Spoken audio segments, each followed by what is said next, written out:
ಧಾರವಾಡದ ಹೊರವಲಯದಲ್ಲಿ ಯುವತಿಯ ಶವ ಪತ್ತೆಯಾಗಿದೆ. ಮನಸೂರು ರಸ್ತೆಯ ವಿನಯ್ ಡೈರಿ ಬಳಿ ಶವ ಪತ್ತೆ. ಧಾರವಾಡದ ಹೊರವಲಯದಲ್ಲಿ ಯುವತಿಯ ಶವ ಪತ್ತೆ. ಮನಸೂರು ರಸ್ತೆಯ ವಿನಯ್ ಡೈರಿ ಬಳಿ ಶವ ಪತ್ತೆಯಾಗಿರುವಂತದ್ದು. ಬೇರೆ ಕಡೆ ಹತ್ಯೆಗೈದು ಬಿಸಾಕಿರುವಂತಹ ಶಂಕೆಯಲ್ಲಿ ವ್ಯಕ್ತವಾಗ್ತಾ ಇದೆ. ಜಕಿಯಾ ಮುಲ್ಲಾ 19 ವರ್ಷದ ಯುವತಿ ಮೃತಪಟ್ಟಿದ್ದಾರೆ.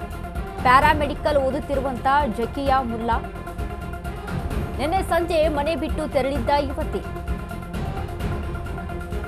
ಇಂದು ಶವವಾಗಿ ಪತ್ತೆಯಾದ ಜಕಿಯಾ ಮುಲ್ಲಾ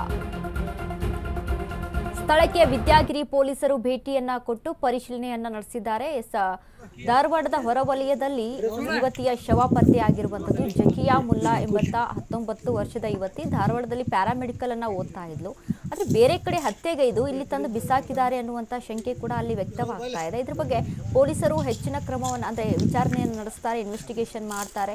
ಹೇಗೆ ಅಂದ್ರೆ ಸಿಸಿ ಕ್ಯಾಮ್ರಾ ಆಗಿರ್ಬೋದು ಅಥವಾ ಇನ್ನಿತರ ಅಲ್ಲೇನು ಪ್ರೂಫ್ಗಳು ಸಿಗುತ್ತೆ ಅವನ್ನೆಲ್ಲ ತೆಗೆದುಕೊಂಡು ಅಲ್ಲಿ ವಿಚಾರಣೆಯನ್ನು ನಡೆಸ್ತಾರೆ. ವಿಚಾರಣೆಯ ಬಳಿಕ ಯಾವ ರೀತಿಯಾಗಿ ಅಲ್ಲಿ ಹತ್ಯೆಯನ್ನ ಮಾಡಲಾಗಿದೆ ಅನ್ನುವಂಥದ್ದನ್ನ ಅಲ್ಲಿ ಪರಿಶೀಲನೆ ಮಾಡಲಾಗುತ್ತೆ. ಸದ್ಯಕ್ಕೆ ವಿದ್ಯಾಗಿರಿ ಪೊಲೀಸ್ ಠಾಣೆಯಲ್ಲಿ ಈ ಕುರಿತು ಪ್ರಕರಣ ದಾಖಲಾಗಿದೆ.